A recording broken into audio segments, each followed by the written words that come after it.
সারা দেশে complete shutdown কর্মসূচি কোটা আন্দোলনকারীদের রাস্তায় সীমিত আকারে চলছে গাড়ি 229 প্লাটুন বিজিবি মোতায়েন।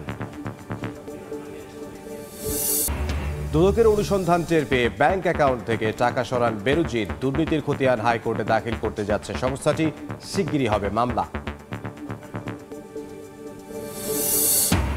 রপ্তানি বাড়লেও ঘুরে দাঁড়াতে পারছে না খুলনার কাঁচা পাট শিল্প। দাম নির্ধারণ না করায় আগ্রহ হারাচ্ছেন ব্যবসায়ীরা, নানা অভিযোগ রপ্তানিকারকদেরও। এবং ট্রাম্পকে হত্যা চেষ্টায় ইরানকে জড়ানোর খবরে ক্ষুব্ধ তেহরান। 5 দিনেও রহস্য উন্মোচনে ব্যর্থ FBI। কোভিড আক্রান্ত বাইডেন, নির্বাচন থেকে সরে দাঁড়াতে বাড়ছে চাপ।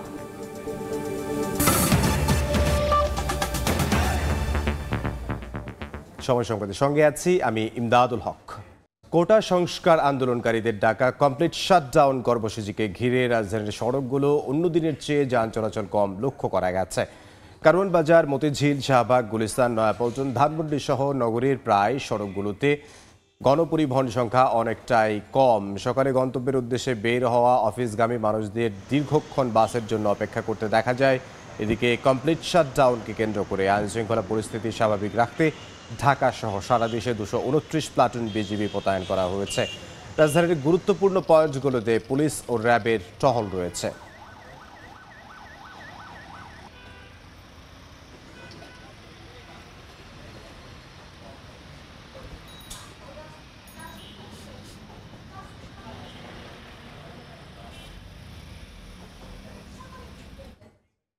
এই মুহূর্তে রাজধানীর শ্যামলীতে আছেন আমাদের সহকর্মী নাজমুস সালিহি।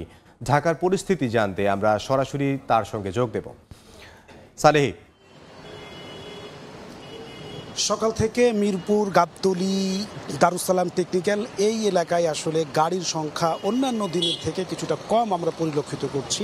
আজকে সাপ্তাহিক শেষ কর্মদিবস, বৃহস্পতিবার, সেই তুলনায় যত সংখ্যক মানুষ কাজের জন্য ঘর থেকে বের হন অথবা গণপরিবহনের যে সংখ্যা থাকে আজকে তার পরিমাণ অনেকটাই কম আমরা পরিলক্ষিত করছি বা আমাদের চোখে আসলে সেটাই পড়ছে। মাঝে মাঝে দু একটি গাড়ি আসলে সেখানে দাঁড়িয়ে থাকা মানুষ আসলে হুমড়ি খেয়ে পড়ছেন বসার জন্য, এবং ঘর থেকে বের হওয়া মানুষের সংখ্যাও কিন্তু আসলে অন্যান্য দিনের তুলনায় কিছুটা কম বলা চলে।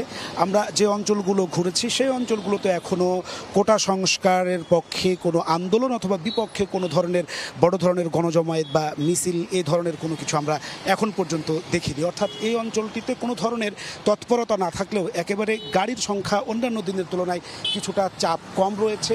ঘর থেকে একেবারে প্রয়োজনীয় কাজ ছাড়া বের হওয়া মানুষের সংখ্যাটাও কিছুটা কম। এই জায়গাটিতে আপনি দেখছেন যে 4 রাস্তার একটি মোড়। ঢাকা থেকে প্রবেশের যেই পথ গাবতলী পার হয়ে এসেই এই জায়গাটি, অন্যদিকে হাতের ডান দিক দিয়ে এদিকে মিরপুরের দিকে যাওয়া যায় অথবা এদিক ফার্মগেট, কারওয়ান বাজার থেকে এদিকেও প্রবেশ করা যায়। সুতরাং এটা একটা চতুর্মুখী রাস্তা এবং মিরপুরের এই জায়গাটা যে টেকনিক্যালের যে মোড়, সেদিকে যে 4 রাস্তার যে মোড়টি রয়েছে সেই জায়গাটিতে আসলে অন্যান্য দিনের থেকে আজকে লোক সংখ্যা একেবারে কম। অন্যান্য সময় এখানে প্রচুর সংখ্যক মানুষ থাকে, অফিসগামী মানুষের ভিড় থাকে, তবে আজকে মানে সকাল থেকে কিছুটা কম পরিলক্ষিত হচ্ছে। মিরপুর গাবতলী বাস টার্মিনাল থেকে শুরু করে এই অঞ্চলগুলোতে কোনো ধরনের অপ্রীতিকর কোনো ঘটনা আমরা দেখতে পাইনি সকাল থেকে। তবে সকাল থেকে আইন শৃঙ্খলা রক্ষাকারী বাহিনীর শক্ত অবস্থান রয়েছে। একটু আগেই আমি দেখেছি এখানে বিজিবির টহল এবং পুলিশের টহল, অর্থাৎ রাস্তায় মানুষের জনজীবনের নিরাপত্তা দিতে যত ধরনের প্রস্তুতি দরকার পুলিশের আইন শৃঙ্খলা বাহিনীর পক্ষ থেকে আসলে বলা হচ্ছে সেই প্রস্তুতি তারা নিয়ে রেখেছেন, এবং সেটা আমরা দেখছি সকাল থেকে বিভিন্ন মোড়ে মোড়ে পয়েন্টে পয়েন্টে আসলে বিজিবি এবং পুলিশের টহল রয়েছে। অন্যতম ব্যস্ততম একটি দিন বৃহস্পতিবার, সেই দিনের তুলনায় আসলে বলা চলে টেকনিক্যালের এই জায়গাটি অন্তত জনসমাগম অনেকটা কম এবং মাঝে মধ্যে দু একটি গাড়ি আমরা দেখতে পাচ্ছি। তবে অন্যান্য দিকে কিন্তু হয়তো গাড়ির সংখ্যা কিছুটা বেশি থাকতে পারে। এই চিত্র অন্যান্য এলাকার চিত্র নাও হতে পারে, তবে এই জায়গাটিতে যেখানে আমি আছি সেখানে আসলে সকাল থেকে আমরা এই পরিস্থিতি দেখছি। এই ছিল আমার কাছে সর্বশেষ। সহকর্মী নাজমুস সালিহি যোগ দিয়েছিলেন রাজধানীর টেকনিক্যাল থেকে। এদিকে কোটা সংস্কার আন্দোলনকারীদের ডাকা কমপ্লিট শাটডাউন কর্মসূচির মধ্যে চট্টগ্রামে সীমিত আকারে চলছে যানবাহন, মোড়ে মোড়ে রয়েছে পুলিশি পাহারা। চট্টগ্রাম থেকে বিস্তারিত জানিয়েছেন সহকর্মী শফিকুল আলম। কোটা সংস্কার ও শিক্ষার্থীদের মৃত্যুর প্রতিবাদে সারা দেশের মতো চট্টগ্রামেও চলছে কমপ্লিট শাটডাউন কর্মসূচি। এই কর্মসূচির অংশ হিসাবে চট্টগ্রামের সকাল থেকে কিন্তু যে প্রবেশ পথগুলো রয়েছে, বিশেষ করে শাহমানা সেতু, অক্সিজেন সহ বিভিন্ন প্রবেশ পথে যান চলাচল খুবই সীমিত চোখে পড়েছে এবং মানুষের চলাফেরা অন্যান্য দিনের চেয়ে খুব কম দেখা গেছে। তবে মোড়ে মোড়ে বিপুল সংখ্যক পুলিশ মোতায়েন করা হয়েছে। আর রাঙামাটি এবং চট্টগ্রাম খাগড়াছড়ি মহাসড়কে বিপুল সংখ্যক বিজিবি মোতায়েন করা হয়েছে। তারা বলছেন প্রায় 8 প্লাটুন বিজিবি মোতায়েন করা হয়েছে মানুষের নিরাপত্তা ও জানমালের রক্ষার্থে। এদিকে সকাল থেকে কোনো জায়গায় আন্দোলনকারীদের বিক্ষোভ বা সমাবেশ চোখে পড়েনি। শফিকুল আলম, সময় সংবাদ, চট্টগ্রাম। সময় সংবাদে আরও থাকছে, 3 শীর্ষ কর্মকর্তা ছাড়াই চলছে ডিএসসির কার্যক্রম। ঝুঁকি নিয়েই লেনদেন, বিনিয়োগকারীদের যোগ্য লোকের অভাব, দাবি নিয়োগ সংশ্লিষ্টদের সমাধানের আশ্বাস।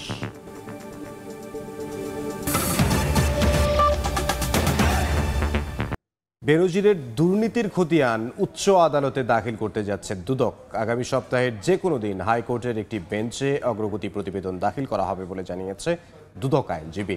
অগ্রগতি প্রতিবেদনে উঠে এসেছে বেনজির, তার স্ত্রী ও মেয়ের অপরাধ লব্ধ সম্পত্তির নানা চিত্র। অনুসন্ধান শুরুর পর ব্যাংক অ্যাকাউন্ট থেকে টাকা সরিয়ে নেয়ার বিষয়টিকে বেনজিরের অপরাধ প্রবণ মানসিকতা হিসেবে দেখছেন সংস্থাটির আইনজীবী। লাপাত্তা সাবেক পুলিশ মহাপরিদর্শক বেনজির আহমেদের দুর্নীতির খতিয়ান দুদক আইনজীবীর হাতে। তিনি প্রস্তুতি নিচ্ছেন অনুসন্ধানের অগ্রগতি প্রতিবেদন উচ্চ আদালতে জমা দেওয়ার। মূল প্রতিবেদন সহ প্রায় 75 পৃষ্ঠার রিপোর্টে উঠে এসেছে বেনজির, তার স্ত্রী মেয়ের অপরাধ লব্ধ সম্পত্তির নানা চিত্র। বেনজিরের দুর্নীতির অভিযোগ অনুসন্ধানে গত 22 এপ্রিল কমিটি গঠন করে দুদক। পরিস্থিতি আঁচ করতে পেরে 23 এপ্রিল থেকে টাকা সরাতে থাকেন সাবেক আইজিপি। 30 এপ্রিল পর্যন্ত কয়েকটি অ্যাকাউন্ট থেকে প্রায় 13 কোটি টাকা তোলেন বেনজির, তার স্ত্রী জিশান মির্জা ও মেয়ে ফারহিন রিশতা। সংস্থাটির আইনজীবী বলছেন, অনুসন্ধান শুরুর পর বেনজিরের টাকা সরিয়ে নেওয়া এবং টাকা তোলার তৎপরতায় প্রমাণ করে অপরাধ প্রবণ মানসিকতা। একজন আসামির মডাস অপারেন্ডি দেখে যেটা আমরা বুঝতে পারছি, ওনাকে যদি এখন আসামি বলা ঠিক হবে না, অভিযোগ সংশ্লিষ্ট ব্যক্তির যে মডাস অপারেন্ডি, একটা ফৌজদারি মামলায় আমরা বলি যে অ্যাকিউজডের মডাস অপারেন্ডি, এই মডাস অপারেন্ডি দেখে বোঝা যায় এগুলি সবগুলো সাসপিশিয়াস ট্রানজাকশন। টাকার গতিপথ নির্ণয়ের কাজ চলছে। টাকা যদি দেশের বাইরেও চলে যায় সেটা আনা যাবে, একটু সময় সাপেক্ষ। 3 দফায় সাবেক আইজিপির প্রায় 700 বিঘা জমি ক্রয় করা হয়েছে। জব্দে রয়েছে 12টি ফ্ল্যাট, 33টি ব্যাংক হিসেব সহ বিপুল পরিমাণ স্থাবর অস্থাবর সম্পত্তি। দেশে বিদেশে নামে বেনামে আরও সম্পত্তি থাকতে পারে বলে ধারণা দুদকের। খুরশিদ আলম খান বলছেন, মামলার সিদ্ধান্ত খুব শীঘ্রই আসবে। এই 70-75 পাতা যে আমরা প্রতিবেদনটা দাখিল করব, যেদিনই লিস্ট আসে সেদিনে আমরা দাখিল করব। আমার কাছে মনে হচ্ছে প্রায় আপনার অনুসন্ধান কাজ শেষ পর্যায়ে, যে কোনো পর্যায়ে এটা কমিশনে দাখিল হবে। কমিশনে দাখিল হলেই কমিশন সিদ্ধান্ত দিবে এটা তারা কি করবে। গত 2 জুলাই বেনজির ও তার পরিবারকে সম্পদের হিসেব দিতে নোটিশ জারি করে দুদক। সময় দেওয়া হয়েছে 21 কার্যদিবস। বেঁধে দেয়া এই সময় শেষ হবে এই মাসের শেষ সপ্তাহে। নানা প্রতিকূলতার মধ্যেই গত অর্থ বছরে খুলনা অঞ্চল থেকে বেড়েছে পাট পণ্যের রফতানি। তবে ঘুরে দাঁড়াতে পারছে না কাঁচা পাট শিল্প। সরকার কৃষি পণ্য ঘোষণা করেও ভর্তুকি, ব্যাংক ঋণ সহ অন্যান্য সুবিধা না পাওয়ায় এ খাতে রফতানির পরিমাণ কমেছে বলে দাবি ব্যবসায়ীদের। নেমল হোসেন কোচির তোলা ছবিতে আবদুল্লাহ আল মামুন রুবেলের রিপোর্ট। 2023 সালে কৃষি মন্ত্রণালয় কাঁচা পাটকে কৃষিপণ্য ঘোষণা করায় রপ্তানির ক্ষেত্রে নগদ প্রণোদনা, ভর্তুকি, স্বল্প সুদে ব্যাংক ঋণ পাওয়ার কথা। তবে খুলনা অঞ্চলের ব্যবসায়ীদের অভিযোগ, কোনো সুবিধাই তারা এখনও পাচ্ছেন না। এছাড়া প্রায় বিভিন্ন দেশে রপ্তানি বন্ধের আদেশ, কাঁচা পাটের সঠিক মূল্য নির্ধারণ না করা সহ বিভিন্ন কারণে কাঁচা পাট রপ্তানিতে আগ্রহ হারাচ্ছেন ব্যবসায়ীরা। প্রণোদনা পাচ্ছি না আমরা, সাবসিডি যেটা পাওয়ার কথা, যেটা জুট গুডস পেয়ে থাকে, পাটখড়ি পেয়ে থাকে, কিন্তু এটা কাঁচা পাট রপ্তানি করে আমরা সেটা পাচ্ছি না, যাতে করে রপ্তানিতে অনেকটা ব্যাহত হচ্ছে। এদিকে পাটের তৈরি নানা ধরনের ব্যাগ, কার্পেট, জায়নামাজ সহ হস্তশিল্পের নানা পণ্য তৈরি করছে খুলনা অঞ্চলের বেশ কিছু প্রতিষ্ঠান, যার চাহিদা রয়েছে মধ্যপ্রাচ্য সহ বিভিন্ন দেশে। এসব চাহিদায় 2022-23 অর্থ বছরের তুলনায় 2023-24 অর্থ বছরে খুলনা থেকে পাটপণ্য রপ্তানি কিছুটা বেড়েছে। আন্তর্জাতিক মার্কেটে বাংলাদেশের নামটা উজ্জ্বলভাবে তুলে ধরতে পারছি না, যার জন্য আমাদের জাতীয় অর্থনীতিতেও কিছুটা ব্যাঘাত ঘটছে।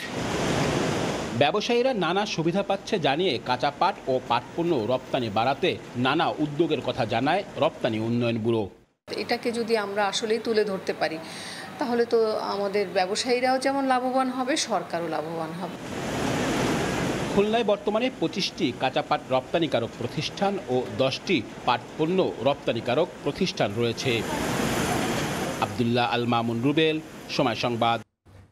এমডি নেই প্রযুক্তি প্রধান ও চিফ অপারেটিং অফিসার। শীর্ষ এই 3 কর্মকর্তা ছাড়াই যেন তেনভাবে চলছে ঢাকা স্টক এক্সচেঞ্জ ডিএসসির কার্যক্রম। যোগ্য লোকের অভাবে নিয়োগ প্রক্রিয়ায় এই ধীর গতি বলছেন নিয়োগ বোর্ডের প্রধান।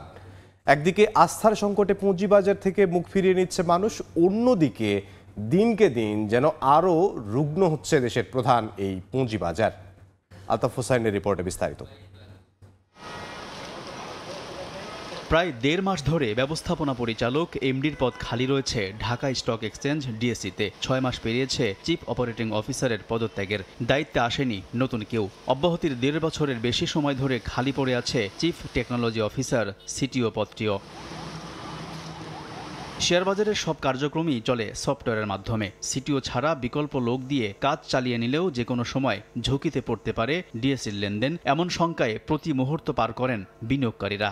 ক্যাপিটাল মার্কেট অনেক এটা খুবই একটা সেন্সিটিভ জায়গা, এখানে যে কোনো কিছুরই একটা ইফেক্ট পড়ে আর কি। স্বাধীন একটা দেশের সরকারের একটা প্রতিষ্ঠান, এর দায় ঊর্ধ্বতন কর্তৃপক্ষেরও আছে। এমনিতেই যেখানে পুঁজিবাজারকে বলা হয় ঝুঁকিপূর্ণ বিনিয়োগের মাধ্যম, সেখানে ব্যবস্থাপনা পরিচালক ছাড়া ডিএসসিতে কোন অবস্থায় অর্থলগ্নি করবেন বিনিয়োগকারীরা, এমন প্রশ্ন ব্রোকারেজ হাউসের কর্মকর্তাদেরও। এক্সিকিউটিভ ছাড়া স্টক এক্সচেঞ্জ কিভাবে চলে? একটা stock exchange which is totally based on the technology, সেখানে সিটিও নেই। যেভাবে চলছে এটা আমরা ইট ওয়াজ নট এক্সপেক্টেড। যোগ্য লোকের অভাবে নিয়োগ প্রক্রিয়ায় এই ধীর গতি বলে জানান ডিএসসির নিয়োগ বিষয়ক কমিটির প্রধান। কতদিন পর ব্যবস্থাপনা পরিচালক পাবে ডিএসসি, সেই সময়সীমাও জানা নেই তার। 3 জন যোগ্য ব্যক্তিকে 3টা পজিশনে এবং নিরপেক্ষভাবে নিয়োগ দিতে গেলে আপনার কিছু সময় তো অবশ্যই আমাদেরকে দিতে হবে। এতটুকু আশ্বস্ত করতে চাই যে খুব দ্রুততার সাথে এই জিনিসগুলো ফিল আপ করা হবে। ডিএসসির এমন দুর্বলতা যখন দৃশ্যমান, তখন স্বাভাবিকভাবেই এর নেতিবাচক প্রভাব পড়ে পুঁজিবাজার লেনদেনে, যা তৈরি করে আস্থার সংকট। তাও স্বীকার করেন ঢাকার পুঁজিবাজারের এই পরিচালক। এর সবগুলো পিলার আপনার স্ট্রং রাখতে হবে। কোন একটা পিলার যদি মিসিং থাকে অবশ্যই সেটা মার্কেটকে ইম্প্যাক্ট করবে। আলতাফ হোসাইন, সময় সংবাদ, ঢাকা। দেশের বাইরের খবর জানাবো। সাবেক মার্কিন প্রেসিডেন্ট ডোনাল্ড ট্রাম্পকে হত্যার ষড়যন্ত্রে জড়িত থাকার অভিযোগ প্রত্যাখ্যান করেছে ইরান। এদিকে কয়েকদিন পেরিয়ে গেলেও এখনও রহস্য উন্মোচন করতে পারেনি যুক্তরাষ্ট্রের কেন্দ্রীয় গোয়েন্দা সংস্থা FBI। এরই মধ্যে ট্রাম্পের উপর হওয়া হামলায় ব্যবহৃত অস্ত্র নিষিদ্ধে কংগ্রেসকে আহ্বান জানিয়েছেন মার্কিন প্রেসিডেন্ট জো বাইডেন। যুক্তরাষ্ট্র থেকে সে খবর জানাচ্ছেন হাসানুজ্জামান সাকিব। যুক্তরাষ্ট্রের উইসকনসিন অঙ্গরাজ্যের মিলাওকিতে চলছে রিপাবলিকান দলের জাতীয় সম্মেলন। বৃহস্পতিবার রাতের ভাষণকে সামনে রেখে বুধবার মঞ্চ পরিদর্শন করেন দলের চূড়ান্ত প্রেসিডেন্ট প্রার্থী ডোনাল্ড ট্রাম্প। নিজেই ঘুরে ঘুরে দেখেন মঞ্চের চারপাশ। এদিনও তার কানে ব্যান্ডেজ দেখা যায়। পেনসিলভেনিয়ার নির্বাচনী প্রচারণায় ট্রাম্পকে হত্যা চেষ্টার ঘটনায় এখনো মার্কিন রাজনীতিতে চলছে নানা আলোচনা। 5 দিন পেরিয়ে গেলেও রহস্য উন্মোচন করতে পারেনি কেন্দ্রীয় গোয়েন্দা সংস্থা FBI। এক সূত্রের বরাত দিয়ে মার্কিন সংবাদ মাধ্যম ফক্স নিউজ বলছে, সেদিনের হামলার প্রায় 1 ঘন্টা আগে হামলাকারীকে সন্দেহজনক ব্যক্তি হিসেবে মনে করেছিল নিরাপত্তা বাহিনী। ওই হামলার জন্য যুক্তরাষ্ট্রের সিক্রেট সার্ভিসের ব্যর্থতার অভিযোগ এনে বাহিনীর প্রধানের পদত্যাগের দাবি জানিয়েছেন মার্কিন সিনেটর ম্যাককনেল। জানা গেছে হামলাকারী 20 বছর বয়সী থমাস ম্যাথিউ ক্রুক হামলার আগে অফিস থেকে ব্যক্তিগত প্রয়োজনের কথা বলে ছুটি নেন। সেদিন তার অফিস করার কথা থাকলেও কাজ আছে উল্লেখ করে ছুটির আবেদন করেন তিনি। 2020 সালে নিজেকে বেকার তালিকায় নাম লেখালেও পরবর্তীতে ব্যাথেল পার্কের নার্সিং অ্যান্ড রিহ্যাবিলিটেশন সেন্টারে চাকরি নেন থমাস। ডোনাল্ড ট্রাম্পকে হত্যা চেষ্টায় যে মডেলের রাইফেল ব্যবহার করা হয়েছিল সেই অস্ত্র নিষিদ্ধ করার জন্য কংগ্রেসকে নতুন করে আহ্বান জানিয়েছেন প্রেসিডেন্ট জো বাইডেন। মঙ্গলবার লাস ভেগাসে নাগরিক অধিকার গোষ্ঠী NAACPর একটি কনভেনশনে দেয়া বক্তব্যে বাইডেন বলেন, ডোনাল্ড ট্রাম্পকে গুলি করতে ব্যবহার করা হয়েছিল AR-15 মডেলের একটি অ্যাসল্ট রাইফেল। এই অস্ত্র যুক্তরাষ্ট্রে আরো বহু মানুষেরই প্রাণ কেড়েছে, যার মধ্যে আছে শিশুও। এখন সময় এসেছে এই রাইফেল নিষিদ্ধ করার। এদিকে যুক্তরাষ্ট্রের সাবেক প্রেসিডেন্ট ডোনাল্ড ট্রাম্পকে ইরান হত্যার ষড়যন্ত্র করেছে বলে মার্কিন গণমাধ্যমে খবর প্রকাশ হয়েছে, যদিও তা ক্ষুব্ধভাবে প্রত্যাখ্যান করেছে তেহরান। বুধবার দেশটির পররাষ্ট্র মন্ত্রণালয়ের মুখপাত্র নাসের কানানি বলেন, এই ধরনের হত্যা চেষ্টার কোনো ইচ্ছা ইরানের নেই, বরং ইরান আইনিভাবেই জেনারেল সুলাইমানি হত্যাকাণ্ডে জড়িত ডোনাল্ড ট্রাম্প সহ অন্যদের বিরুদ্ধে মামলা চালিয়ে যাবে। হাসানুজ্জামান সাকি, সময় সংবাদ, যুক্তরাষ্ট্র। এ পর্যায়ে শীর্ষ সংবাদগুলো জানিয়ে দিচ্ছি আরও একবার। সারা দেশে কমপ্লিট শাটডাউন কর্মসূচি, কোটা আন্দোলনকারীদের রাস্তায় সীমিত আকারে চলছে গাড়ি, 229 প্লাটুন বিজিবি মোতায়েন। এবং দুদকের অনুসন্ধান টের পেয়ে ব্যাংক অ্যাকাউন্ট থেকে টাকা সরান বেনজির। দুর্নীতির খতিয়ান হাইকোর্টে দাখিল করতে যাচ্ছে সংস্থাটি, শিগগিরই হবে মামলা।